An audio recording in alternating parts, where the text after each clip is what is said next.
It's a Wee Natter. I'm Mark Steele, and across the table from me is... Jenny Steele. And we are joining you on the week that I admit, dear listener, I can't believe I'm saying this in public, I screwed up. You did. And didn't get this fine podcast out on time. Shall I admit it was because I was in the pub? He was in the pub, everyone. He was in the pub. I mean, it's better than confessing I was on a secret mission I can't talk about. But I'm not sure which will get me in... Yeah, I was in the pub with you, so I don't know what my excuse is. Well, I was going to say, I'm not sure which is going to get me in more trouble, but you kind of dug the hole for me there. Sorry. Do you want to rent a GCB? It'll be quicker. It'll get you down in that hole faster. But on a more positive note, there is some good news. Yeah. The post bag has arrived. Yay! And last week we asked you about what you're happy to be snobby about. Yes. Yeah, what are you happy to be very snobby and like, no, I'm very snobby about? Yeah. Strange question, isn't it? Yeah, but we've all got our own. I mean, mine was carrier bags, wasn't it? Yours was carrier bags. Yeah, quite bizarre, but there we go. Slap Ups has been in touch saying, I have to say I'm quite snobbish about music. Oh, right. What I consider to be brilliant, and especially snobby about what I don't rate.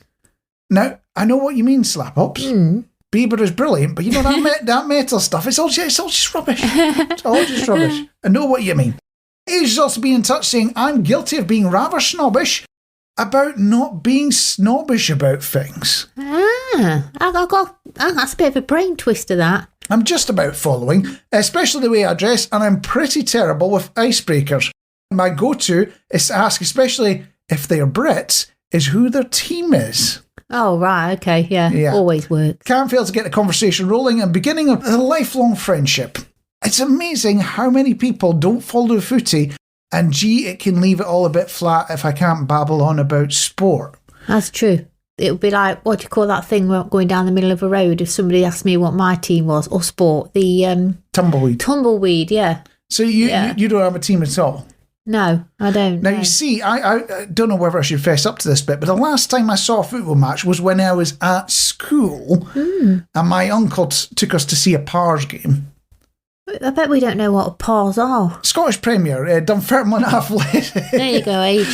And the best bit is I remember more about the Stovies than the game. Also being in touch, Cheryl Warner about a slightly different topic, saying, I'm with Jenny on carrier bags. Hey, you see, we slip our Poundland bags inside our next bag. But you know, I want to just go back to Slap Up. You know when they were saying that they can be a bit snobby about music. Uh-oh. Is it the sort of thing where you don't want to admit, like, you like a Rick Astley piece of, music, or a bit of Kylie, oh no, I don't listen to that, but then you do.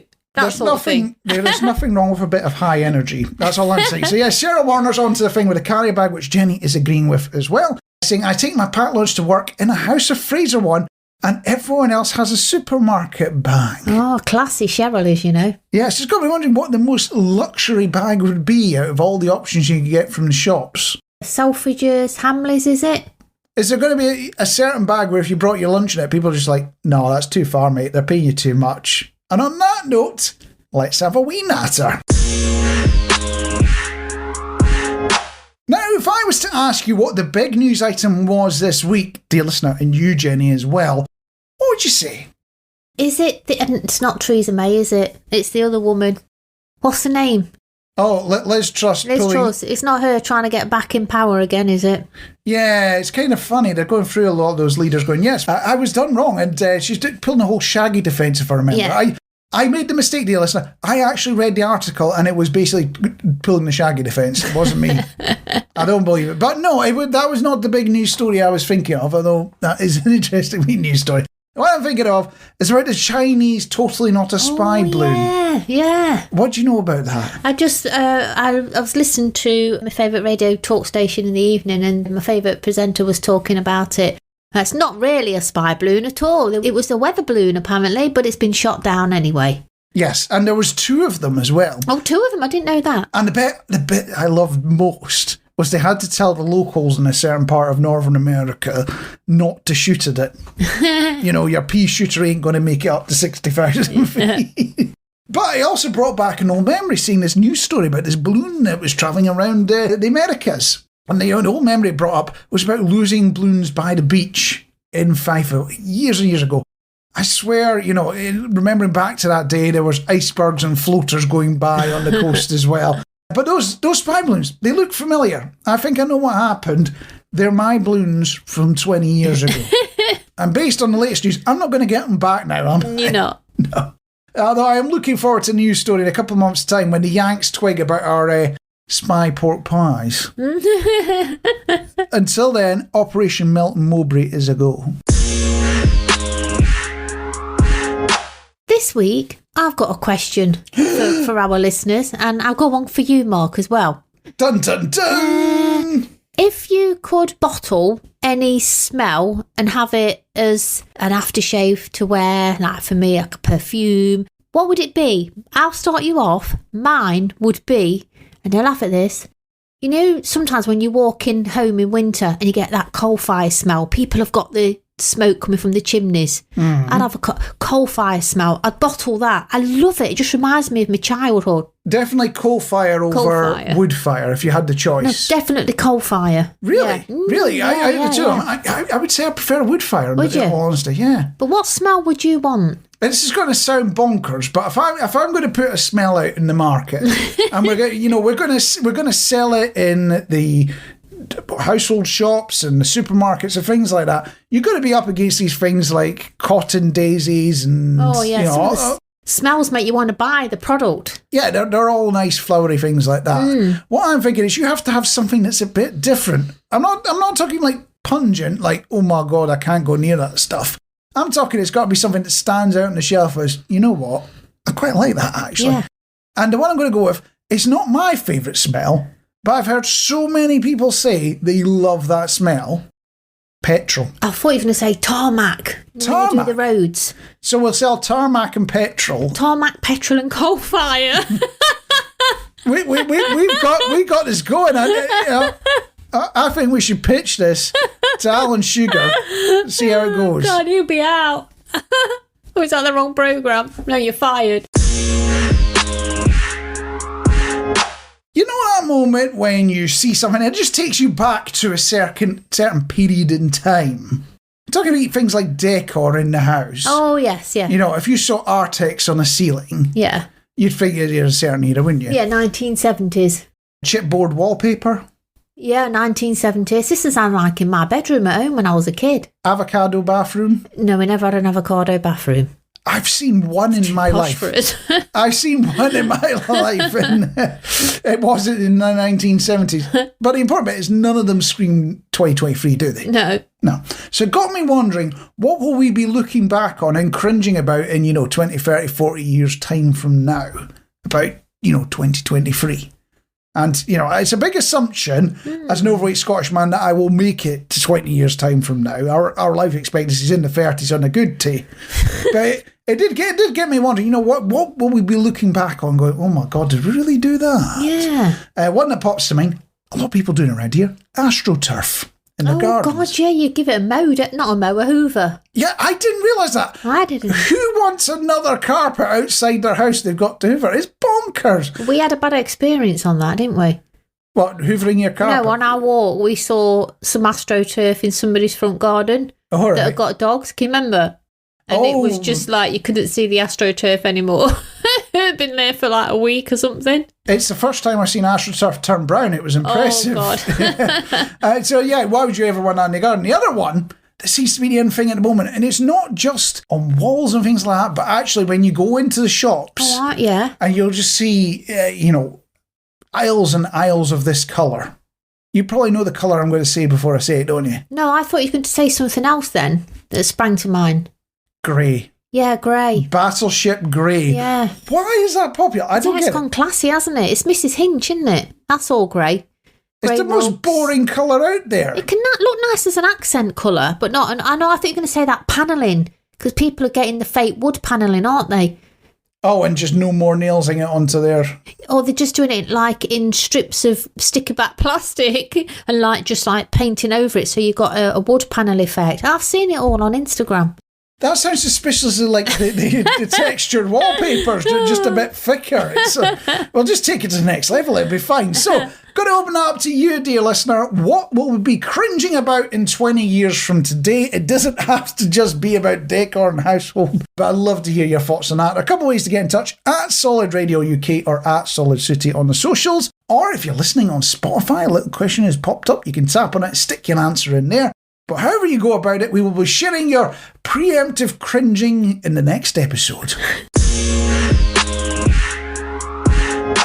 Sayings and what they mean. I was chatting to some of my friends on such the Solid Radio Cats Facebook page. We were talking, me and Age really got into a bit of a conversation about this. I thought I must mention it on a Wee Natter.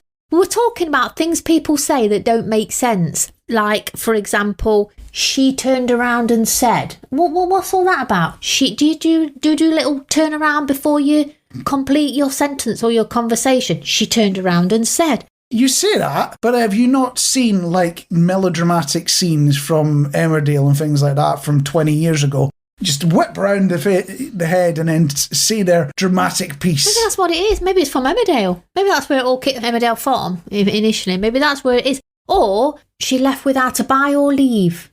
Without a bye or leave. They don't make sense to me. I'm trying to work my through. So I can understand left without a buy. It means you didn't spend any money, but leave. But you did. It makes it sound like you didn't spend any time there. I'm confused. And the life of Riley. Who's Riley? And what you live in the life of Riley? Whoever they are, they're having a far better life than I am. And one last thing, and which is the bit that me and Age were mainly talking about, is you waited with bated breath. Now, Age thought I was talking about some fishing paraphernalia. So I did actually question, didn't have maggots in his mouth as we was having this conversation. But I checked that one out. Bated breath first appeared in Shakespeare's Merchant of Venice in 1605. Apparently, it's the shortened form of abated, which means stopped or reduced. So it's like, bated breath, excitement, or, don't know what's going on next. I found that one out for you. Shakespeare's supposed to be the source of all sorts of weird and wonderful sayings and things like that. Yeah. And, he invented a lot of language. But the thing is, when I think back to my education, because it's the classic thing of kids were made to suffer through Shakespeare because it's so important. We never did Shakespeare, did we? I never did Shakespeare. I do not have a clue when they bang on about this thing. No. All I know is, it was a Midnight Summer Night Dream. There was a bit of stabby stuff in the Highlands and two lovers. That's all I know about Shakespeare. I don't know why I'm asking this question, because I think I know the answer before I ever even ask it, dear listener, but I'll ask it to you anyway, and I'll ask it to you, Jenny, as well.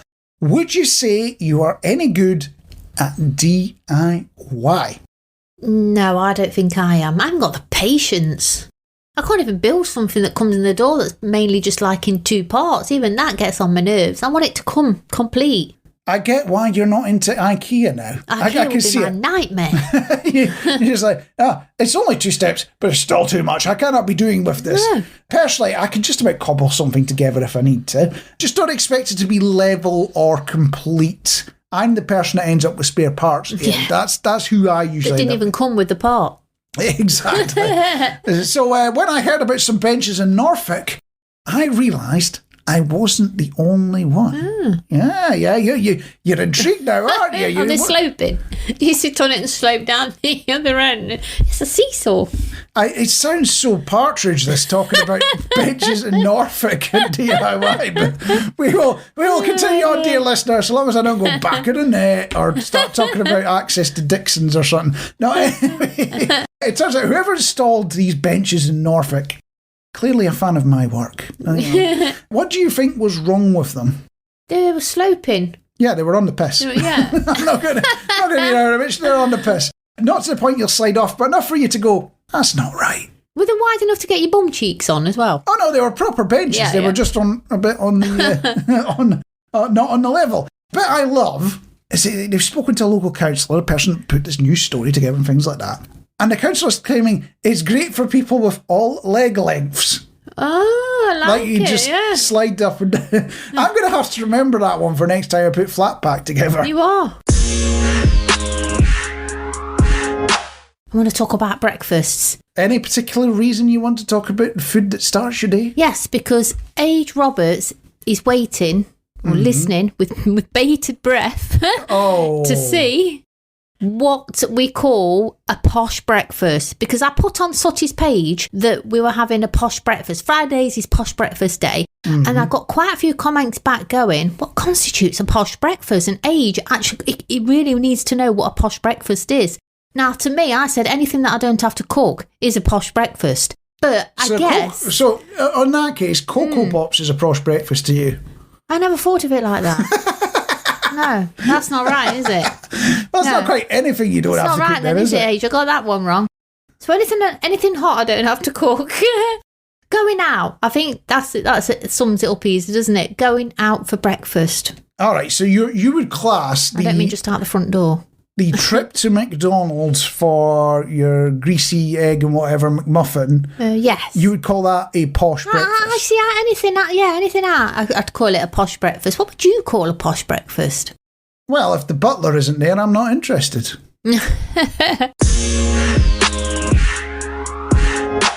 Have you heard the latest about Netflix? No. Been in the news recently. They've shared their plans for trying to prevent you from sharing your account with your family, your pets, that guy on the bus, my shoes, goats, all that bananas. Nobody share their account with me. Well, that's because we've been sharing it with everyone else. You're left out. Yeah, no. Apparently everyone and their dog has been sharing accounts because Netflix is quite expensive. So to cut it down, you all chip in and you share an account. That's what most people have been doing. But like any big business, they came up with some very complicated rules.